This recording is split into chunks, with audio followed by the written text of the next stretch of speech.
మొదటి అధ్యాయము. ఎఫ్రాయిము మన్యమందు రామతైం సోఫీము పట్టణపు వాడొకడుండెను. అతని పేరు ఎల్కానా.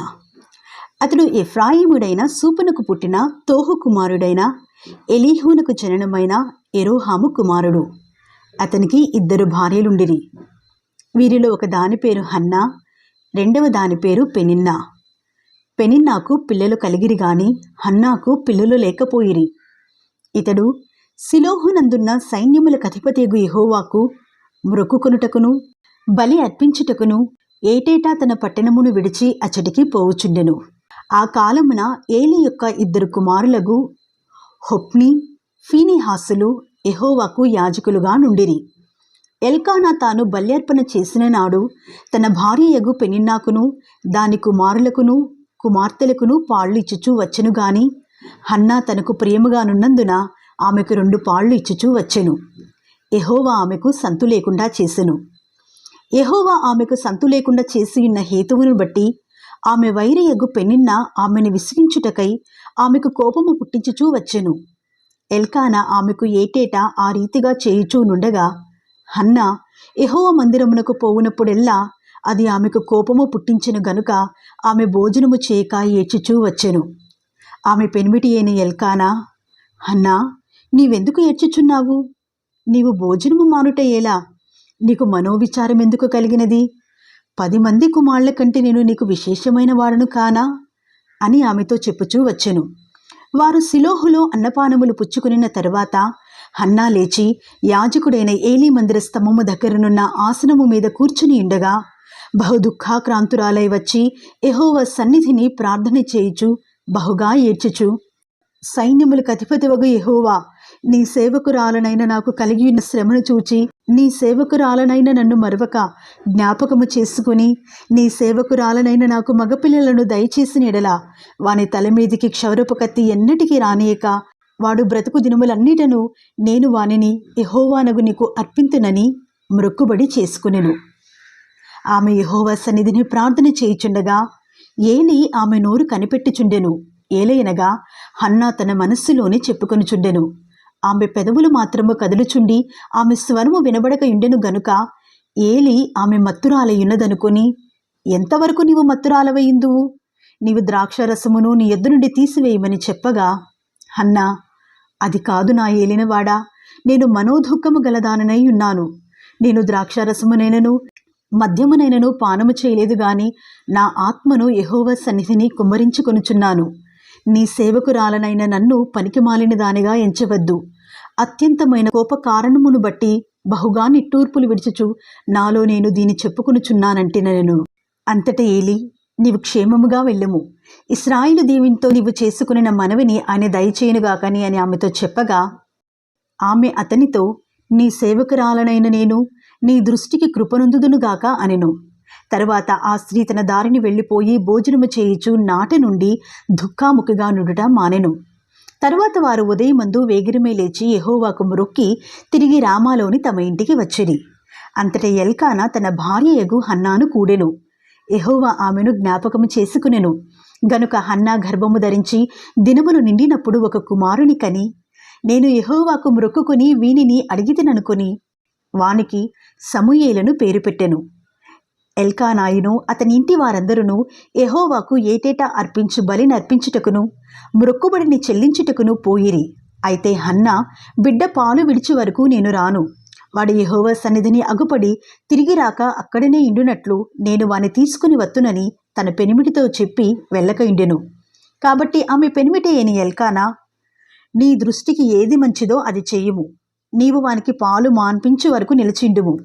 యెహోవా తన వాక్యమును స్థిరపరచునుగాక అని ఆమెతో అనెను. కాగా ఆమె అక్కడనే ఉండి తన కుమారునికి పాలు మాన్పించు వరకు అతని పెంచుచుండెను.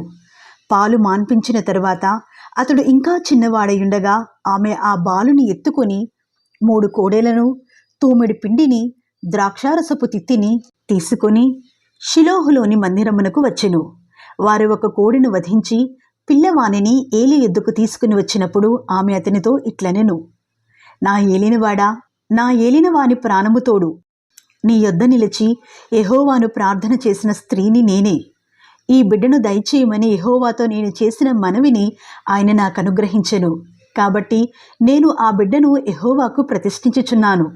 తాను బ్రతుకు దినములన్నిటను వాడు యెహోవాకు ప్రతిష్ఠితుడని చెప్పెను. అప్పుడు వాడు యెహోవాకు అక్కడనే మ్రొక్కెను. 2వ అధ్యాయము. మరియు హన్నా విజ్ఞాపన చేసి ఈలాగనెను, నా హృదయము యెహోవా యందు సంతోషించుచున్నది. యెహోవా యందు నాకు మహాబలము కలిగెను. నీ వలని రక్షణను బట్టి సంతోషించుచున్నాను. నా విరోధుల మీద నేను అతిశయపడుదును. యెహోవా వంటి పరిశుద్ధ దేవుడు ఒకడునూ లేడు. నీవు తప్ప మరి ఏ దేవుడునూ లేడు. మన దేవుని వంటి ఆశ్రయ దుర్గమేదియూ లేదు. యెహోవా అనంత జ్ఞానియగు దేవుడు. ఆయనే క్రియలను పరీక్షించువాడు. ఇకను అంత గర్వముగా మాటలాడకుడి. గర్వపు మాటలు మీ నోట రానియకుడి. ప్రఖ్యాతి నొందిన విలుకాండ్రు ఓడిపోవుదురు. తొట్టిల్లిన వారు బలము ధరించుదురు. తృప్తిగా భుజించిన వారు అన్నము కావలెనని కూలికి పోవుదురు. ఆకలి గొనిన వారు ఆకలి తీరా తిందురు. గొడ్రాలు 7 పిల్లలను కనును. అనేకమైన పిల్లలను కనినది కృషించిపోవును. జనులను సజీవులుగాను మృతులనుగాను చేయువాడు యెహోవాయే. పాతాళమునకు పంపుచు అందులో నుండి రప్పించుచుండువాడు ఆయనే. యెహోవా దారిద్ర్యమును ఐశ్వర్యమును కలుగజేయువాడు. కృంగజేయువాడును లేవనెత్తువాడును ఆయనే. దరిద్రులను అధికారులతో కూర్చుండబెట్టుటకును మహిమగల సింహాసనమును స్వతంత్రింపజేయుటకును వారిని మంటిలో నుండి ఎత్తువాడు ఆయనే. లేమిగల వారిని పెంటకుప్ప మీద నుండి లేవనెత్తువాడు ఆయనే. భూమి యొక్క స్తంభములు యెహోవా వశము. లోకమును వాటి మీద ఆయన నిలిపియున్నాడు. తన భక్తుల పాదములు తొట్టిల్లకుండా ఆయన వారిని కాపాడును. దుర్మార్గులు అంధకారమందు మాటు మనుగుదురు. బలము చేత ఎవడనూ జయమునొందడు. యెహోవాతో వాదించువారు నాశనమగుదురు. పరమండలములో నుండి ఆయన వారిపైన ఇరుము వలె గర్జించును.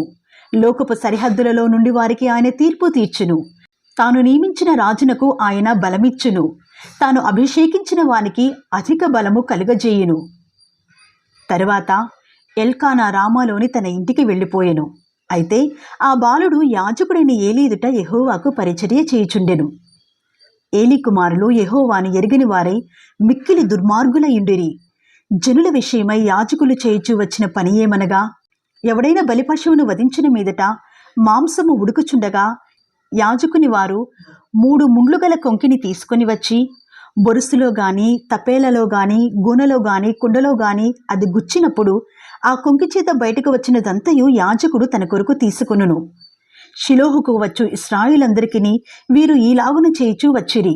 ఇదియుగాక వారు క్రొవ్వును దహింపక మునుపు యాజకుని పనివాడు వచ్చి బలిపశువును వధించువానితో, యాజకునికి వడ్డించుటకై మాంసమిమ్ము.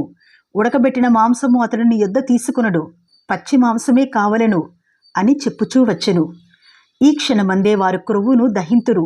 తర్వాత నీ మనస్సు వచ్చినంత మట్టుకు తీసుకుని వచ్చునని వానితో ఆ మనిషి చెప్పిన ఎడల వాడు, అలాగవద్దు, ఇప్పుడే ఇయ్యవలెను, లేని ఎడల బలవంతము చేత తీసుకుందునను.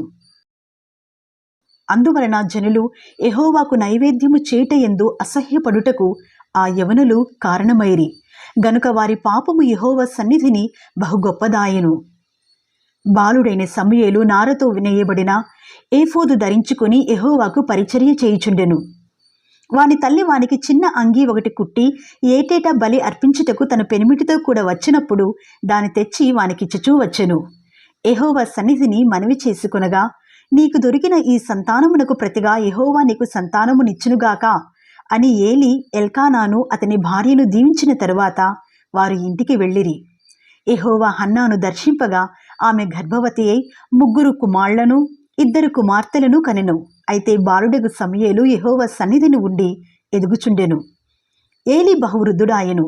ఇశ్రాయేలీలకు తన కుమారులు చేసిన కార్యములన్నీయు వారు ప్రత్యక్షపు గుడారం యొక్క ద్వారము దగ్గరకు సేవ చేయుటకు వచ్చిన స్త్రీలతో శయనించుటేను మాట చెవిని పడగా వారిని పిలిచి ఇట్లనెను, ఈ జనులందరి ముందర మీరు చేసిన చెడ్డ కార్యములు నాకు వినబడినవి. ఈలాంటి కార్యములు మీరెందుకు చేయుచున్నారు? నా కుమారులారా, ఈలాగు చేయవద్దు. నాకు వినబడినది మంచిది కాదు. యెహోవా జనులను మీరు అతిక్రమింప చేయుచున్నారు. నరునికి నరుడు తప్పు చేసినెడలా దేవుడు విమర్శ చేయును గాని, ఎవరైనా యెహోవా విషయంలో పాపము చేసినెడలా వాని కొరకు ఎవడు విజ్ఞాపనము చేయును అనెను. అయితే యెహోవా వారిని చంపదలచి ఇండును గనుక వారు తమ తండ్రి యొక్క మొర్రను వినకపోయిరి. బాలుడకు సమూయేలు ఇంకను ఎదుగుచు యెహోవా దయయందును మనుషుల దయయందును వర్ధిల్లుచుండెను.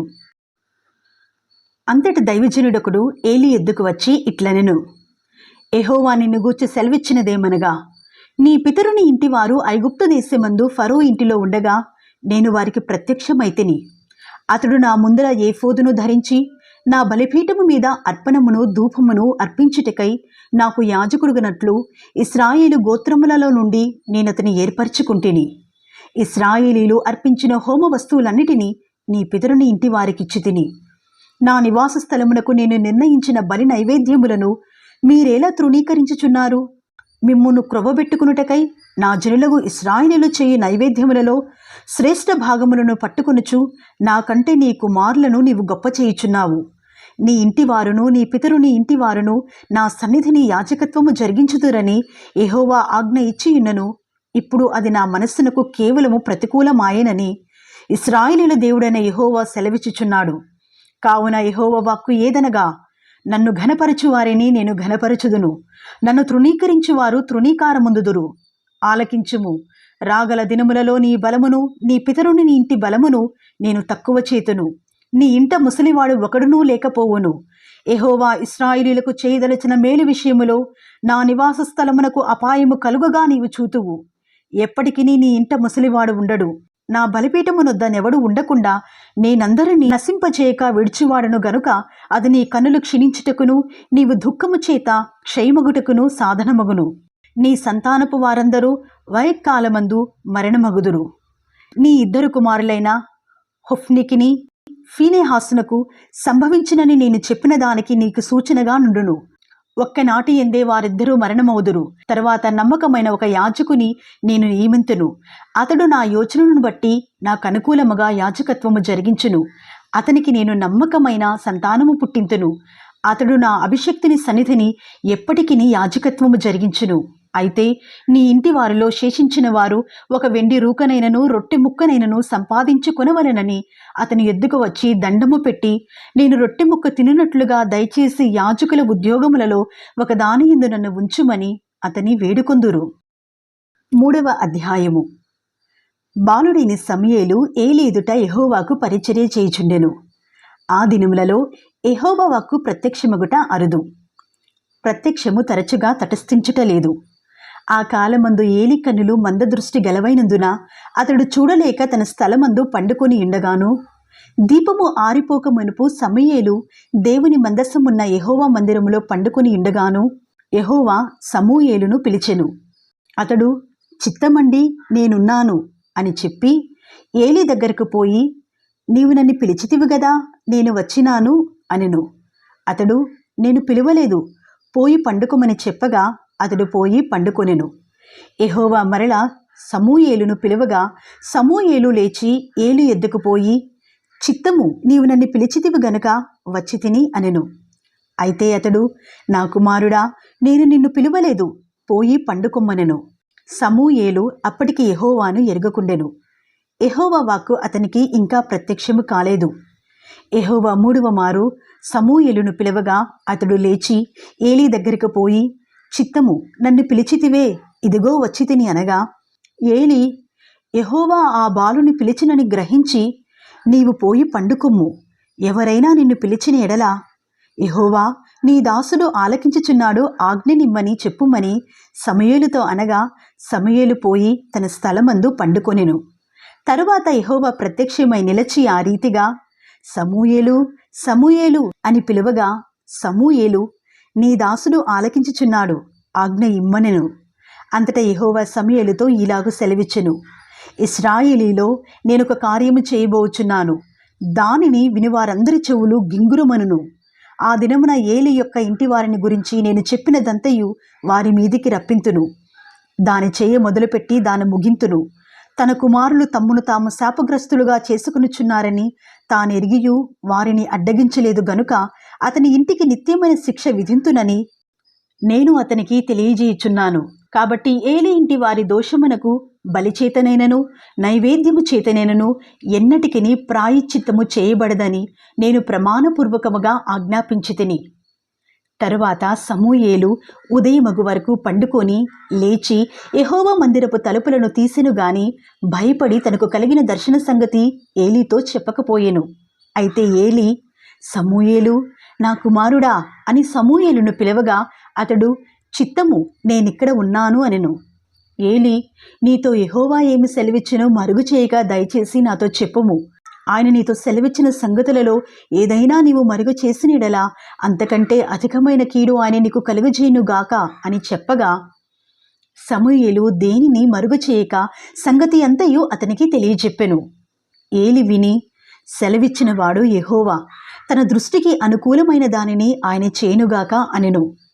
సమూయేలు పెద్దవాడు కాగా యెహోవా అతనికి తోడై ఉన్నందున అతని మాటలలో ఏదియూ తప్పిపోలేదు. కాబట్టి సమూయేలు యెహోవాకు ప్రవక్తగా స్థిరపడేనని దాను మొదలుకుని బెర్షేబా వరకు ఇశ్రాయేలీయులందరూ తెలుసుకునిరి. మరియు షిలోహులో యెహోవా మరలా దర్శనమిచ్చుచుండెను. షిలోహులో యెహోవా తన వాక్కు చేత సమూయేలునకు ప్రత్యక్షమగుచూ వచ్చెను. సమూయేలు మాట ఇశ్రాయేలీయులందరిలో వెల్లడి ఆయెను.